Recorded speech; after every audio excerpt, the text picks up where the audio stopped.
I'm honored to be included with you today in this incredible moment. This is probably the most humbling, special, and overwhelming experience of my life.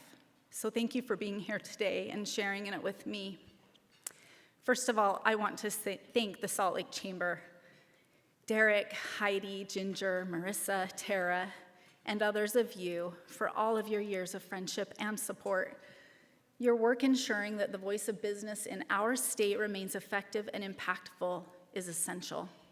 And thank you to BW Productions for that touching video. I want to thank my friends and colleagues at the Larry H. Miller Company. You are like family, and you create a space for me to stretch and thrive. Gail, Steve, the management team, my team, each one of you impacts my life so positively. I am better because I work with smart, compassionate, and driven professionals, and I cannot wait to see what's next. Friends and partners who are here today, I feel like there are so many incredible connections, and together over years and projects, we have collectively been able to make an impact here on our community.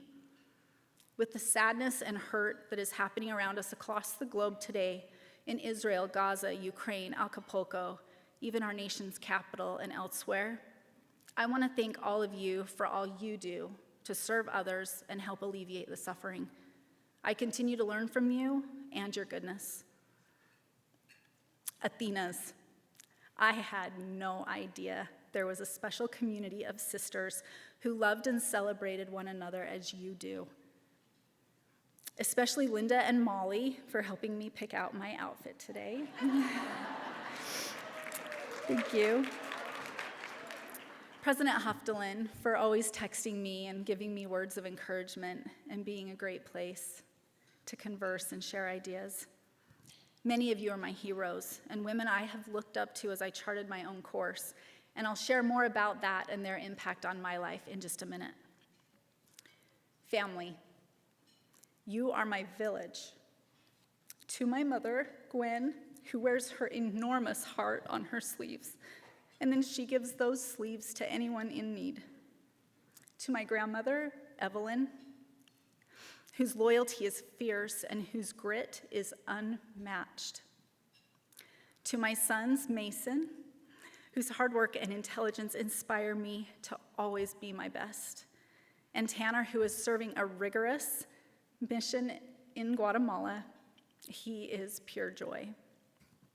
And to the man who puts the romance in our love story, who is my soft place to land and who sees me for all I really am and what I can be, Corey, I love you the most.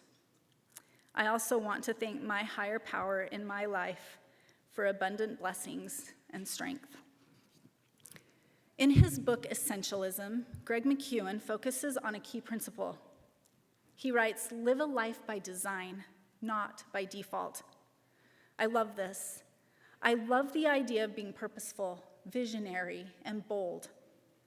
As I reflect on my journey, I know without a doubt I have been blessed with opportunities and even a little luck. There were also a special combination of champions and purpose along the way. My purpose also includes a willingness to lean in, to embrace the chaos, and to shape it in what I hope is meaningful impact in my sphere of influence.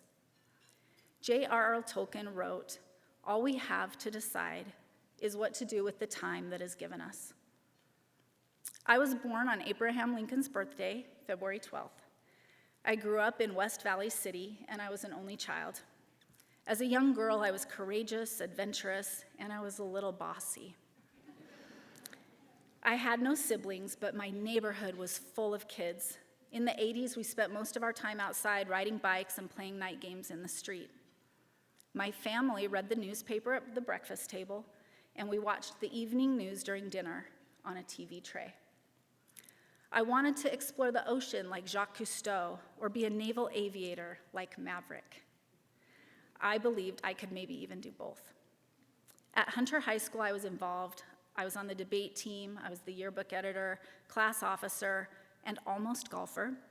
I tried out as the only girl for the golf team, but I was cut when the coach reduced the number of players on the team that year. Overall, life on the West Side was everything I wanted it to be. My first champion was my mom.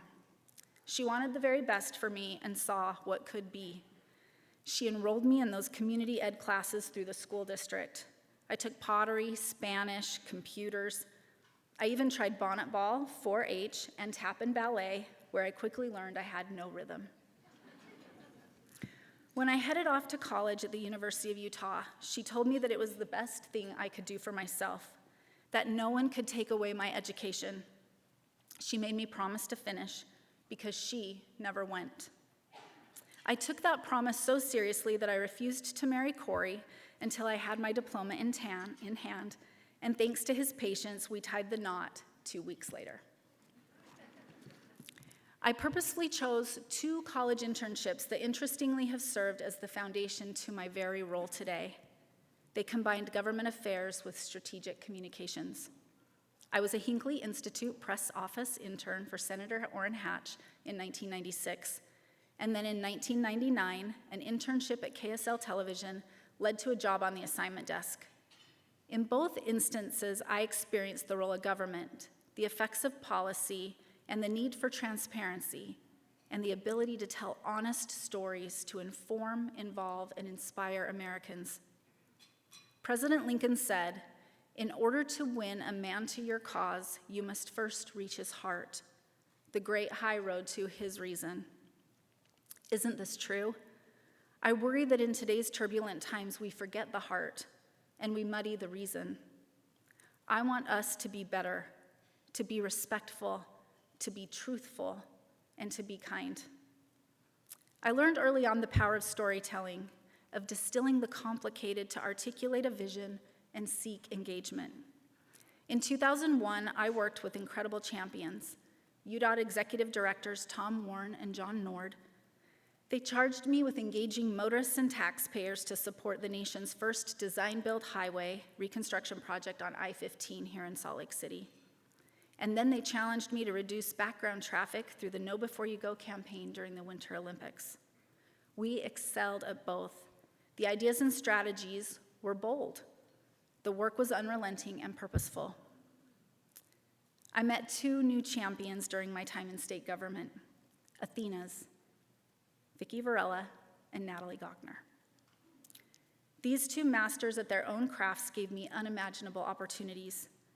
As a young public information officer, I only hoped the esteemed communications guru Vicki Varela would know my name. Today, she is one of my dearest friends. And Natalie, you are a powerful voice across Utah, especially in our economic and policy circles. It was Natalie who offered me a new job 20 years ago this very week. Governor Mike Leavitt was being called to serve as EP administrator, and Athena, Olene Walker, was taking on the role of Utah's first woman governor. I jumped at the chance to join the team. It was Natalie who again reinforced the power of storytelling. On the day the communications role for the governor transitioned from Natalie to me, she gave me 3 wooden apples. They were props. Governor Leavitt had used them when he announced his education budget. I kept those wooden apples, and they sit on my desk today. They remind me of those who went before me, the critical role of education in our lives, and the power of connecting with people. Governor Walker was bold. She had several legislative achievements, including her establishment of the Utah Rainy Day Fund. As the state's 72-year-old chief executive, our administration implemented the 14-point Walker Work Plan. Governor Walker took on tax reform, fought vouchers, and threatened to veto the state's budget if the legislature ignored her education initiative and Read with a Child. She governed with a purpose, and she did so with grace. She was also my personal champion, not only professionally, but in my home. She taught me that there are reasons in life, that there are seasons in life, that family is everything, public service is an honor and a duty, and that statesmen can be women. Thank you.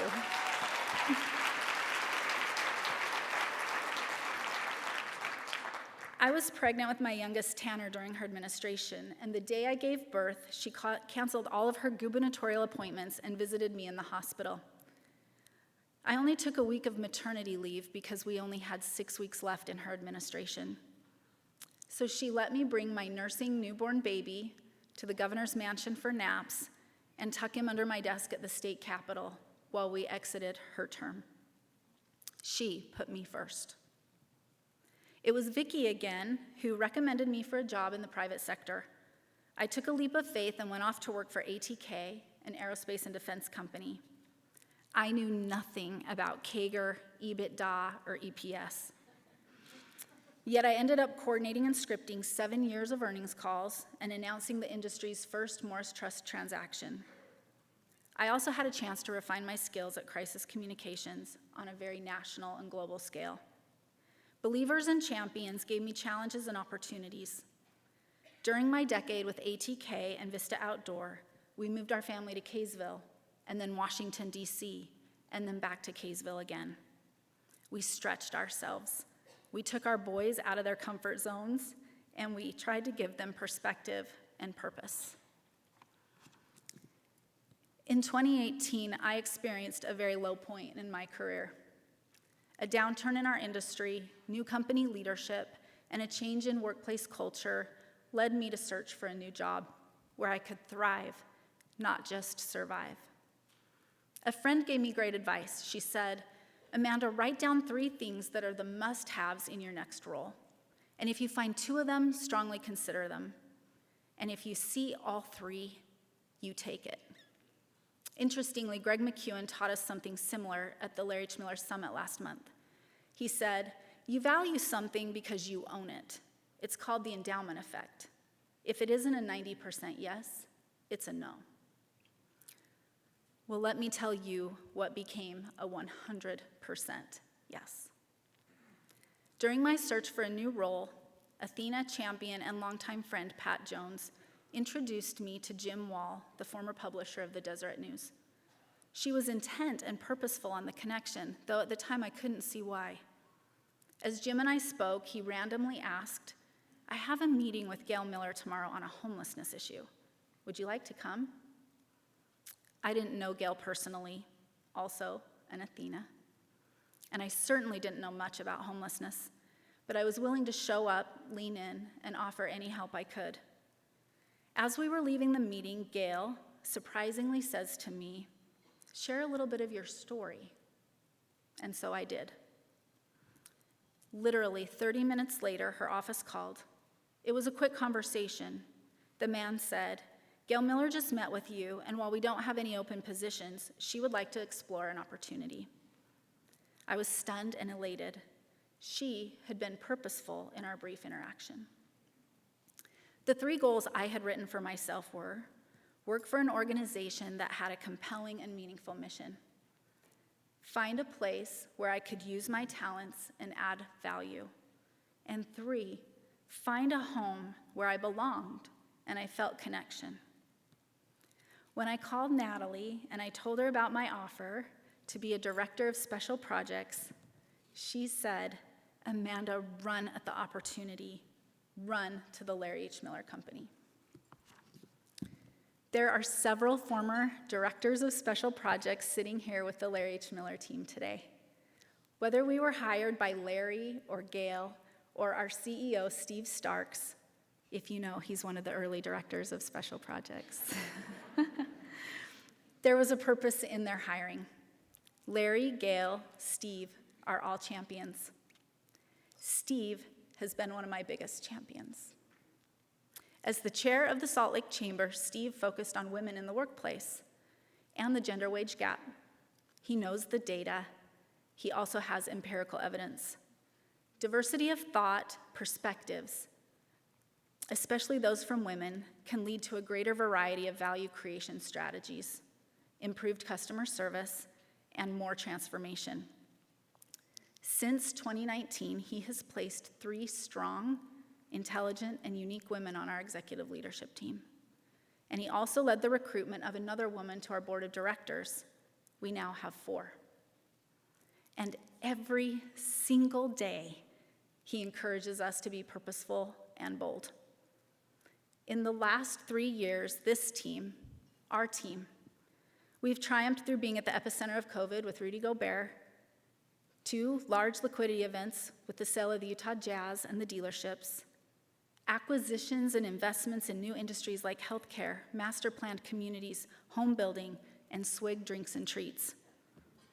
And now we are building downtown Daybreak in South Jordan and pursuing an MLB expansion team right here in our capital city.